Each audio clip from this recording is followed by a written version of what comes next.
نبی کریم صلی اللہ علیہ وسلم نے فرمایا اگر سارے انسان مل کے بھی تیرا برا کرنا چاہیں تو جب تک رب کی مشیت نہ ہو وہ تیرا برا کر نہیں سکتے۔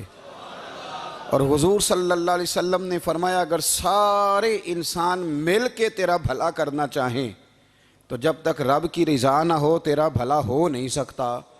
تو اعلیٰ حضرت فرماتے ہیں اس چیز کو ذہن میں بٹھاؤ، مسلمانوں اپنا رجوع اپنے رب رسول کی طرف مضبوط کرو۔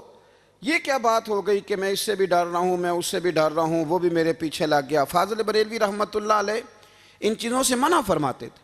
وہ کہتے تھے یہ توہمات ہیں، اوہام پرستی ہے، ہمیں ان چیزوں سے ہمیشہ بچنا ہے، اپنی آنے والی نسلوں کو بچانا ہے۔ فرمایا کرتے تھے رب کی رضا پہ جو راضی رہتا ہے اللہ اسے سکون والی زندگی عطا فرماتا ہے۔ ہمارے ہاں لوگ پوچھتے ہیں طبیعت کیسی ہے، لیکن یو پی میں، سی پی میں، لکھنؤ میں پوچھا جاتا ہے کہ کیا شکایت ہے آپ کو؟ کہتے ہیں یہ سر درد کی شکایت ہے۔ یہ اردو کا ایک محاورہ ہے۔ جناب کیا شکایت ہے؟ کہتے ہیں جی مجھے کمر درد کی شکایت ہے۔ پھر پوچھنے والے پوچھتے ہیں کہ جناب اس شکایت کا کیا بنا؟ تو صدر الشریعہ مولانا امجد علی صاحب اعظمی رحمۃ اللہ علیہ فرماتے ہیں اعلیٰ حضرت کو بخار تھا تو میں حاضر ہوا تو میں نے کہا حضور شکایت کا کیا بنا؟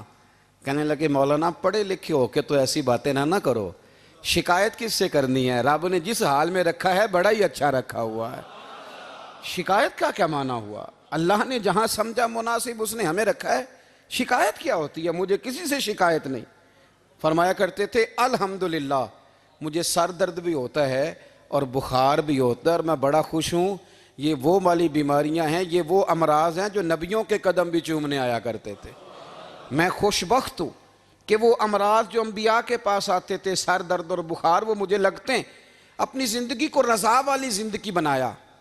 یقین بڑا کامل تھا میرے اعلیٰ حضرت کا۔ امام غزالی نے حدیث لکھی ہے، نبی کریم صلی اللہ علیہ وسلم نے فرمایا ہے یقین اس طرح سیکھا کرو جس طرح تم قرآن سیکھتے ہو۔ آج میرے دور کا سب سے بڑا مسئلہ یقین کی کمزوری ہے۔ مسلمان کچی پکی سوچیں سوچتا ہے، کمزور کمزور جملے بولتا ہے، اس کو دنیا داروں کے وعدوں پر اعتماد جلدی ہوتا ہے، لیکن معاذ اللہ اللہ رسول کے وعدوں کے بارے میں یہ کئی دفعہ شکوک کا شکار ہوتا ہے۔ اسے سمجھنا چاہیے۔ فاضل بریلوی ایک پختہ یقین والی شخصیت تھے، پختہ یقین والی۔ بریلی شریف کے دائیں بائیں طاعون کا مرض پھیل گیا تو اعلیٰ حضرت فرماتے ہیں میرے منہ میں بھی کچھ گلٹیاں نکل آئیں تو بعض لوگوں نے کہا شاید آپ کو بھی طاعون ہو گیا ہے۔ اعلیٰ حضرت رحمۃ اللہ علیہ فرماتے ہیں جو سب سے بہترین طبیب تھا وہ لایا گیا، اس نے میرا منہ دیکھ کے گلٹیاں دیکھ کے کہا خو آپ کو تو طاعون کا مرض ہو گیا ہے۔ تو اعلیٰ حضرت فرمانے لگے مجھے ساری بیماریاں لگ سکتی ہیں، یہ نہیں لگ سکتی۔ اس نے کہا حکیم میں ہوں کہ آپ ہیں؟ فرمایا نہیں آپ ہی ہیں، پر یہ بیماری مجھے نہیں لگ سکتی، یہ مجھے ہو نہیں سکتی۔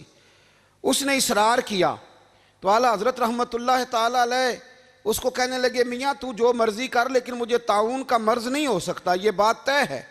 وہ ناراض ہو کے چلا گیا۔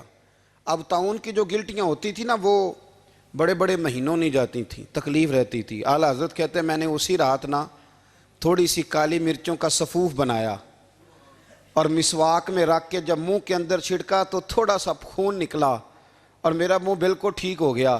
سویرے میں نے کہا بلاؤ نا اپنے حکیم کو جو کہتا تھا طاعون ہو گیا ہے۔ تو لوگ کہنے لگے حضور آپ کو ویسے کیسے پتا تھا طاعون نہیں ہے؟ فرمانے لگے پتہ اس طرح تھا کہ اللہ کے رسول صلی اللہ علیہ وسلم نے ایک دعا ارشاد فرمائی ہے، فرمایا کسی مریض کو دیکھ کے پڑھ لو الحمدللہ الذی مما ابتلاک بہ وفضلنی علی کثیر ممن خلق تفضیلا۔ حضور نے فرمایا کسی بیمار کو دیکھ کے، مصیبت والے کو دیکھ کے یہ دعا پڑھو، تم اس مصیبت میں شکار نہیں ہوں گے۔ فرمانے لگے میں نے طاعون کے مریض کو دیکھ کے دعا پڑھ لی تھی، تارے ٹوٹ سکتے ہیں، چاند گر سکتا ہے، سورج اپنی جگہ چھوڑ سکتا ہے، پر مدینے والے محبوب کی بات غلط نہیں ہو سکتی۔ یہ میرا یقین کامل ہے، ساڑھے نبی دی زبان ساڑھے واسطے قرآن، یہ بات غلط ہو سکتی؟ مضبوط یقین فاضل بریلوی کا، مضبوط نظریات۔ اعلیٰ حضرت رحمۃ اللہ تعالیٰ علیہ سے کسی نے کہا آپ کس طرح کے مومن ہیں، کس طرح کے مومن ہیں؟ تو اعلیٰ حضرت فرمانے لگے میرا دل چیرو، اس کو کھولو، ایک طرف لا الہ الا اللہ لکھا ہوگا، دوسری جانب محمد الرسول اللہ لکھا ہوگا. کھول کے دیکھ لو. ایک تو یقین کی. پھر دوسری بات،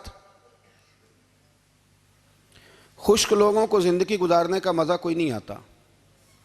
زندگی گزارنے کا مزہ اسے ہی آتا ہے جسے کسی سے پیار ہو جاتا ہے. باقی نہ دیکھیں نا، ایک بندہ جبرن ایک شخص بچے پالتا ہے، وہ کہتا ہے یہ میرے لیے کیا مصیبت ہے 5 بچے، اور ایک شخص کو بچوں سے پیار ہو جاتا ہے. وہ جوان بھی ہے، خوبصورت بھی ہے، پر عید پہ کپڑے نہیں خریدتا. بیوی سے کہتا ہے میں پرانی پہن لوں گا پر بچوں کو نہیں لے دے. اور بھائی تیری خواہشیں مر گئی ہیں، تیری خوبصورتیوں کی طرف جانے کی آرزویں ختم ہو گئی. تو کہنے لگا سارا کچھ ہے پر بچوں سے پیار جو ہو گیا ہے. اعلیٰ حضرت رحمۃ اللہ علیہ بہت بڑے فلسفی تھے، منطقی تھے، بہت بڑے سائنسدان تھے. یہاں بڑا سنجیدہ اجتماع ہے، میں بڑی خاص بات کرنے لگا ہوں. سارے سائنسدان کہتے ہیں زمین گھومتی ہے. اعلیٰ حضرت نے اتنی موٹی کتاب لکھی ہے زمین ساکن ہے. فرماتے تھے ہم جیسے مرضی سائنسدان کہیں کہ آپ نے دلائل دی ہیں. آپ فرماتے ہیں جب نبی کریم علیہ السلام کی حدیث مسلم شریف میں موجود ہے کہ جب اللہ نے زمین کو پیدا کیا زمین کانپنے لگی تو اللہ نے پہاڑوں کو میخیں بنا کے قلعے بنا کے اندر لگا دیا تو زمین ٹھہر گئی. فرمانے لگے جب مصطفیٰ کریم نے کہہ دیا ٹھہر گئی ہے تو سارے سائنسدان بھی کہیں تو ہم ماننے کو تیار نہیں کہ گھومتی ہے. انہوں نے دلائل دیے. وہ ہمیں نہ روز کہہ دیتا ہے ڈاکٹر آپ کی طبیعت خراب ہے، کھانسی ہے، گھر میں کسی اور کو تو نہیں؟ ہاں جی ہے جی. وہ کہتا اسی کی وجہ سے ہو گئی ہے. او خدا کے بندے، نبی کریم علیہ السلام نے فرمایا بیماری متعدی نہیں ہوتی، ایک سے دوسرے کو نہیں لگتی. اور بڑے سادے انداز میں مسلم کی حدیث ہے. ایک صحابی نے کہا یا رسول اللہ میرے اونٹ کو اس اونٹ سے خارش پڑ گئی ہے. تو اللہ کے رسول فرمانے لگے تیرے اونٹ کو تو اس سے پڑی ہے تو اس کو کہاں سے پڑی تھی؟ کہنے لگا جی وہ تو قدرتی معاملہ ہے. تو حضور فرمانے لگے یہ بھی قدرتی معاملہ ہے.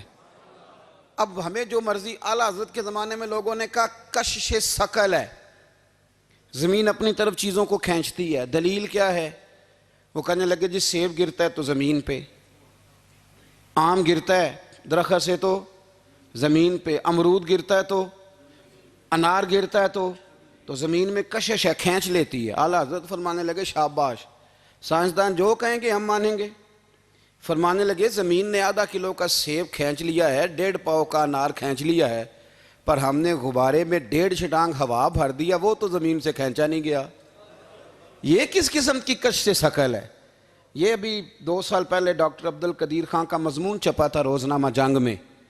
وہ کہتا ہے مجھے وہ مولوی چاہیے تھا جس کے پاس قرآن حدیث بھی ہو اور سائنس کے علوم بھی ہوں.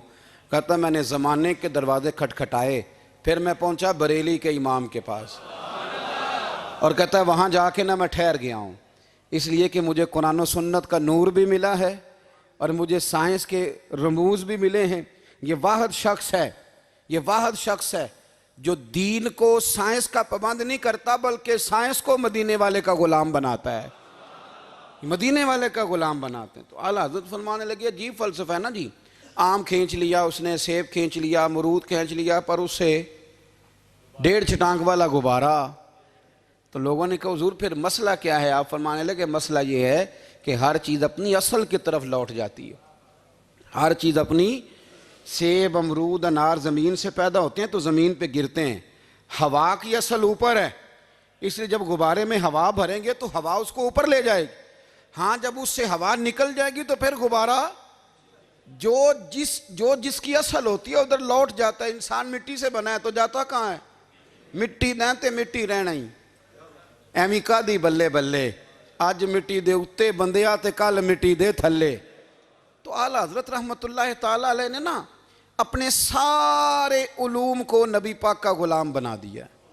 آپ فرمایا کرتے تھے آج لے ان کی پناہ، آج مدد مانگ ان سے، کل نہ مانیں گے قیامت میں اگر مان گیا.